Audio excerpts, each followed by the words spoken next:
The final verdict. The stellar assembly floated in the void between galaxies, a massive structure of interconnected spheres that defied conventional physics. Each sphere represented a member species of the Grand Concordat, and today, all 17,000 spheres pulsed with activity. This was the day that would determine humanity's fate in the galactic community. Ambassador Elena Rodriguez stood in the central chamber, her reflection multiplied infinitely in the crystalline walls around her. She had prepared for this moment for 15 years, studying every precedent, every law, every cultural nuance that might sway the Council of Elders. Behind her, a small delegation of humanity's finest diplomats, scientists, and cultural representatives waited in respectful silence. They all knew what hung in the balance. The Council of Elders materialized before them, their forms shifting between states of matter as their species required. The Vorthak Elder appeared as a swirling mass of sentient gas, while the crystalline matriarch stood as a living prism that bent light into impossible angles. The ancient Tremalians manifested as pure thought patterns visible only through special translators. These beings had governed the galaxy for millions of years before humans had even discovered fire. Elder Vorthak's voice resonated through dimensions rather than air. Ambassador Rodriguez, the Grand Concordat has reviewed humanity's petition for autonomous sovereignty within our borders. You have served as provisional members for 73 of your years. The time has come for final determination. Elena stepped forward, her boots clicking against the floor that wasn't quite solid, wasn't quite energy. Honored elders, humanity thanks you for this opportunity. We have prepared our final presentation on why we deserve full sovereignty rather than continued provisional status. She activated the holographic display that her team had spent years perfecting. Images cascaded through the air showing human achievements since first contact. The cure for the Andromedan plague that had threatened to wipe out 3 species. The quantum bridge technology that had reduced travel time between galaxies by 90%. The diplomatic resolution of the 1,000-year war between the Korvax and the Zalathi. In our time as provisional members, Elena continued, her voice steady despite the weight on her shoulders. Humanity has contributed 147 major technological advances, resolved 32 interspecies conflicts, and increased galactic trade efficiency by 43%. We have shown that despite our relatively recent emergence as a spacefaring species, we can contribute meaningfully to the Concordat. The crystalline matriarch's form shifted, colors flowing through her body in what Elena had learned was contemplation. Your contributions are noted, Ambassador. However, concerns remain about humanity's aggressive independence. You question established protocols.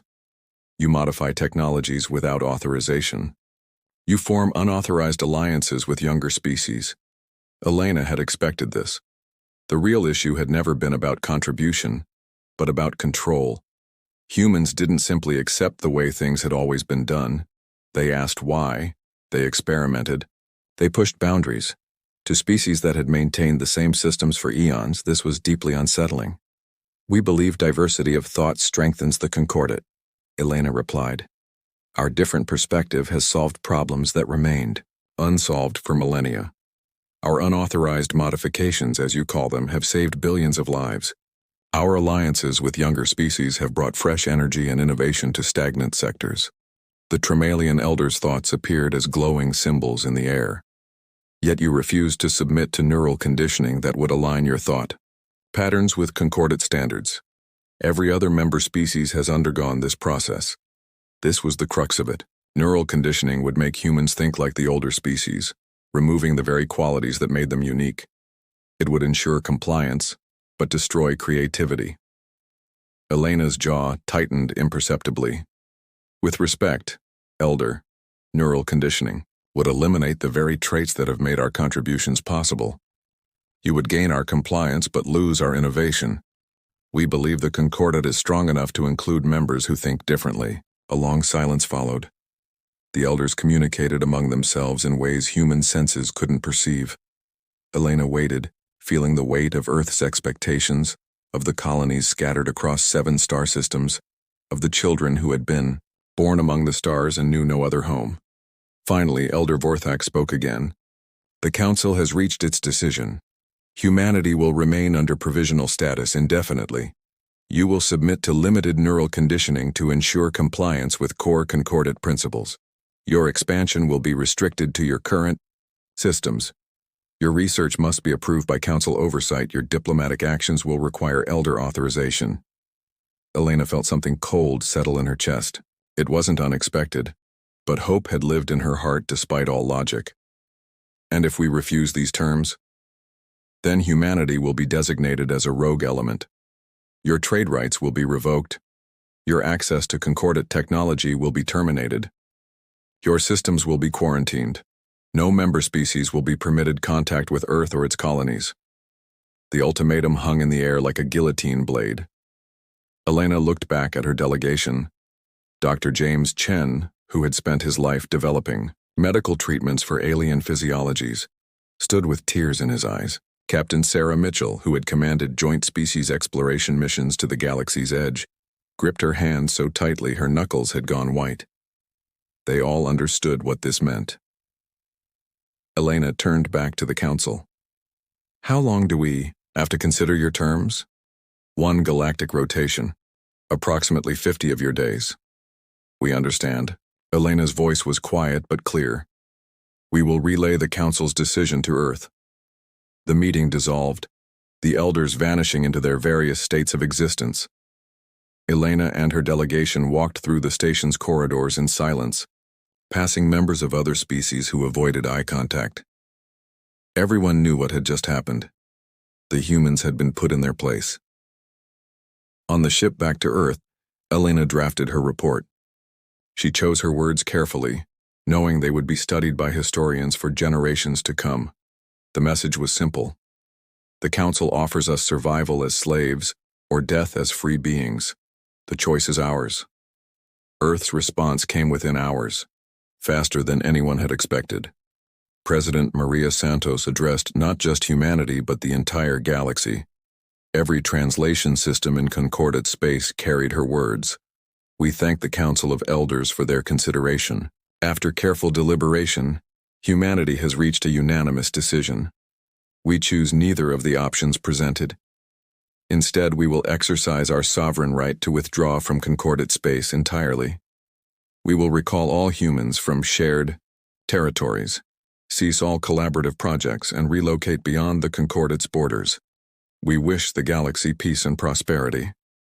The announcement sent shockwaves through 17,000 worlds. Withdraw entirely? It was unprecedented. No species had ever chosen complete isolation over the benefits of concordant membership, even limited membership. The logistics alone seemed impossible. Humans were integrated into thousands of systems, millions of projects. How could they simply leave? The answer came in the form of Operation Silent Tide, a contingency plan humanity had hoped never to use. Within hours of the President's announcement, every human ship in concordant space received encrypted orders. The evacuation would be orderly, complete, and swift. On Research Station Gamma in the Vale Nebula, Dr. Lisa Park supervised the shutdown of the antimatter research facility she had directed for 12 years. Her team of 30 humans and 40 aliens had been on the verge of a breakthrough that would have revolutionized energy production. Her Korvax colleague Thrix watched in confusion as she packed equipment into storage containers. Lisa, the project is 90% complete. We are so close to success. Why are you leaving? Lisa paused in her packing, looking at the being she had come to consider a friend. Because completing it as servants would make it worthless, Thrix. Discovery means nothing if you're not free to pursue it. Similar scenes played out across the galaxy. Human doctors left hospitals mid-surgery after ensuring their patients were stable. Human engineers shut down factories after completing their final orders. Human teachers finished their last classes and said goodbye to students they had mentored for years. The concordant leadership initially dismissed it as a negotiation tactic. Surely humans wouldn't actually abandon everything they had built. But as days passed and the evacuation continued, panic began to set in. Human systems administrators had maintained critical infrastructure on thousands of worlds. Human traders had established supply lines that fed billions. Human diplomats had been the only ones capable of communicating with some of the more unusual species. By the end of the first week, the effects were becoming noticeable. Trade routes began to slow as human navigators departed. Hospital mortality rates increased without human medical innovations. Research projects stalled without human creativity to push them forward. The echo of absence 3 weeks into Operation Silent Tide, the galaxy began to truly understand what it was losing. The withdrawal wasn't just about humans leaving. It was about the collapse of systems that had unknowingly become dependent on human innovation and maintenance. On the trade hub of Nexus Prime, Controller Zek watched his screens flash red as another supply chain failed.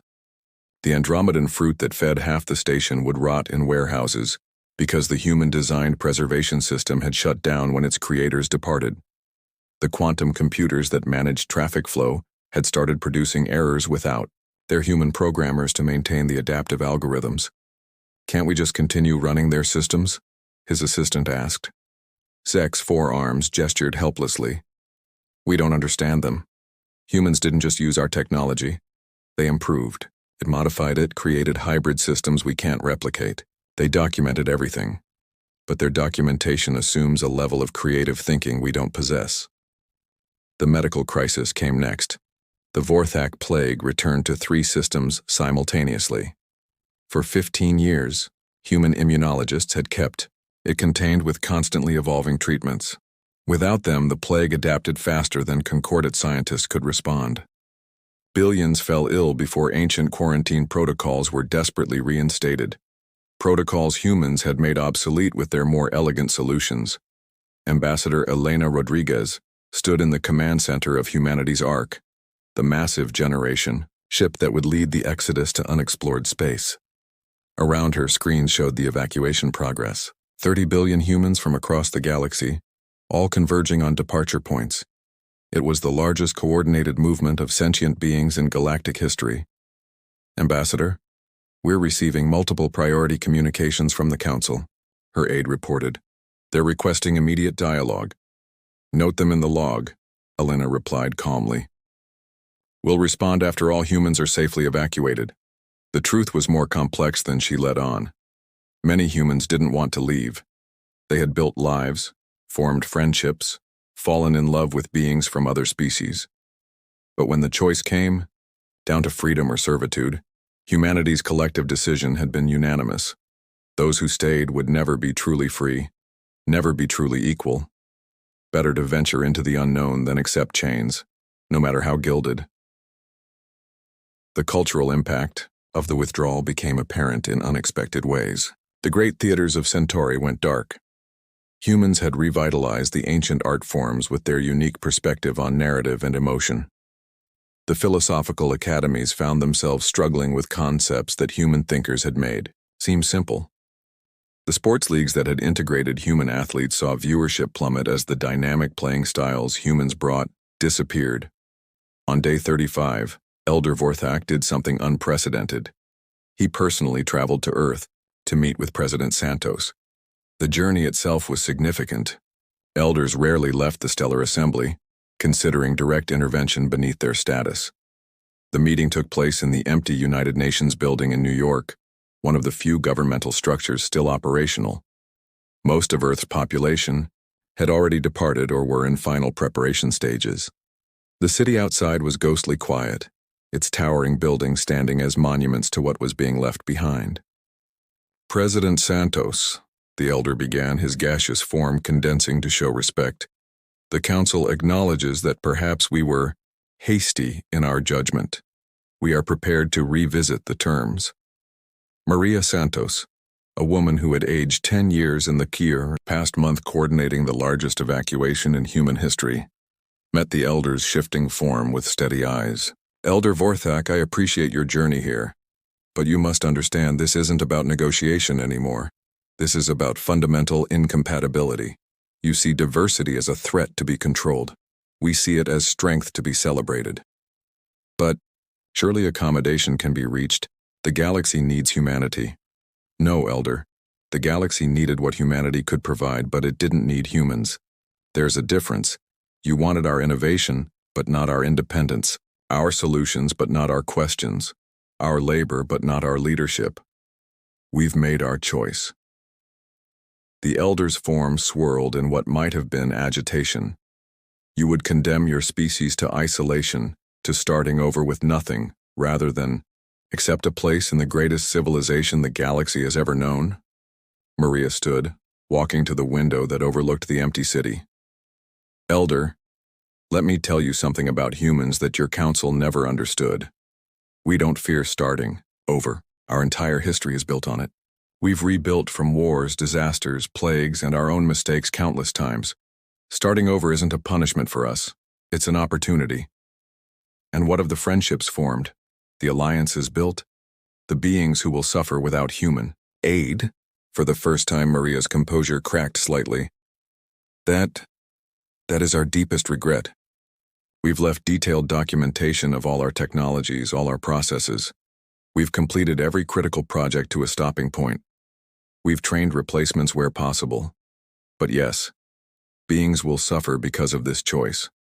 We will carry that guilt with us into the void. The Elder made one last attempt. The Council is prepared to offer full membership. No neural conditioning, no restrictions, full autonomy within concordate space. Maria turned from the window, and Elder Vorthak saw something in her eyes that he had never seen in a younger species before. The absolute certainty of a people who had found their path. Elder, if you had offered that 73 years ago, when we first made contact, we would have accepted gratefully. If you had offered it 50 years ago when we applied for membership, we would have celebrated. If you had offered it last year when we petitioned for the 10th time, we might have considered it. But you offer it now, only when you face the consequences of our absence. You offer it not from respect but from need. And that, Elder, is why we must decline. The evacuation continued with relentless efficiency. Human colonies that had taken decades to build were abandoned in days. Research stations that had pushed the boundaries of science were powered down. The great human trading fleets that had connected distant corners of the galaxy made their final runs. On day 42, the crystalline matriarch made a startling announcement to the Council. I have discovered something disturbing in our historical records. This is not the first time this has happened. The Council chambers fell silent. The matriarch continued, her crystalline form pulsing with distress. 4 million years ago, a species called the Architects showed similar traits to humanity. They questioned, innovated, refused neural conditioning.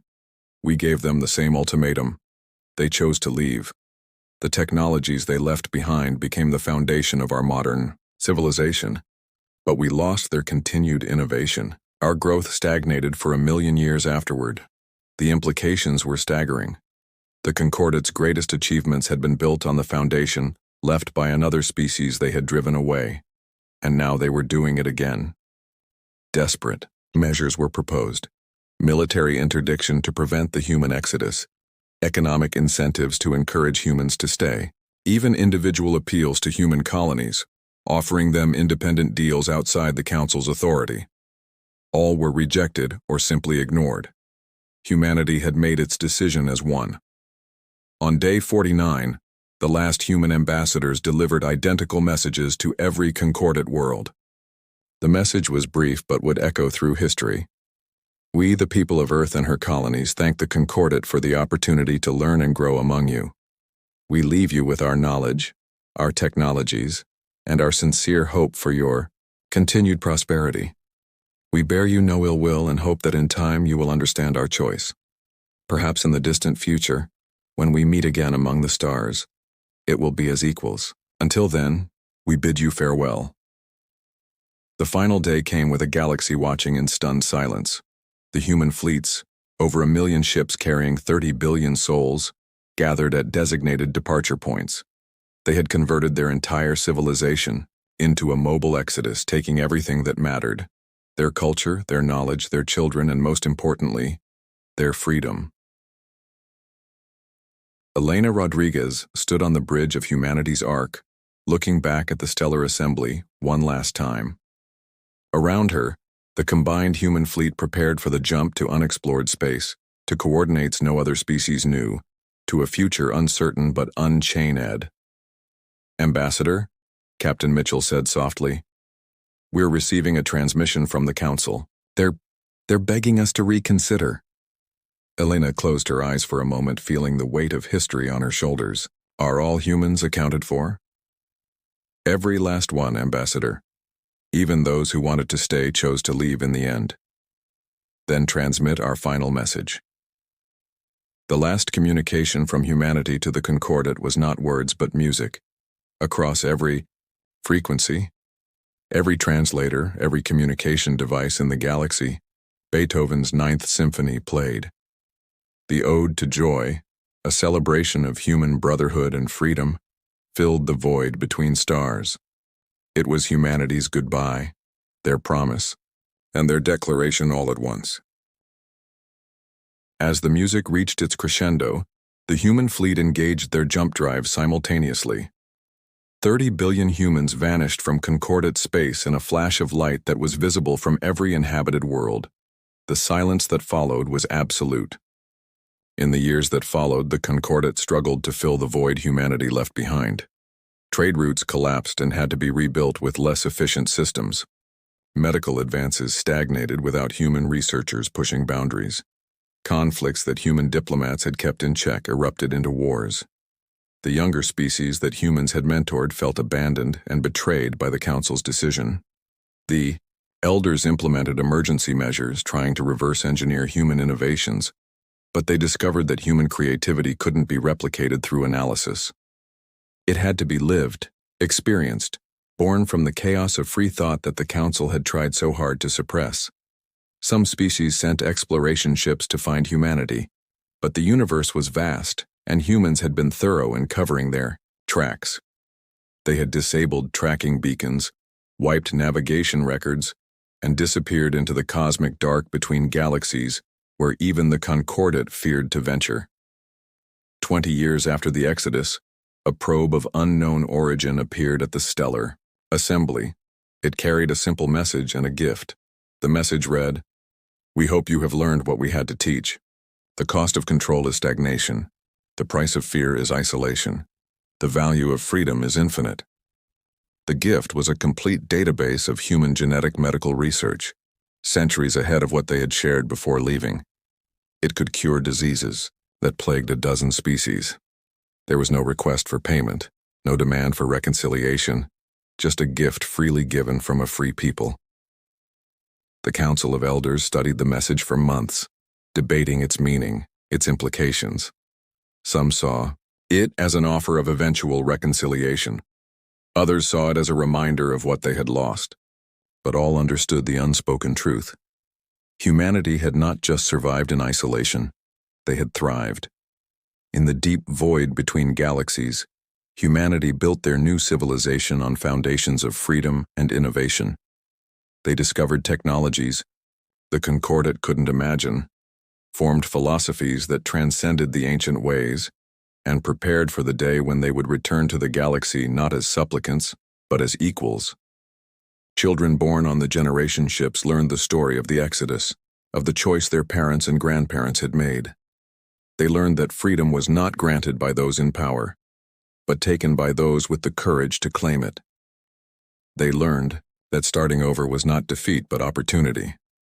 And in the quiet moments between stars, when the ship's lights dimmed and families gathered to share stories, they would sometimes play that final symphony, remembering the day humanity chose the uncertain freedom of the void over the comfortable chains of servitude. The galaxy had learned too late that humanity's greatest strength was not their technology, or their creativity, or even their resilience. It was their willingness to walk away from everything they had built, rather than surrender who they were. In trying to contain humanity, the Concordat had lost them entirely. The day humanity left in silence became known as the Great Departure in Concordat history, a cautionary tale told to new member species about the cost of prideful inflexibility.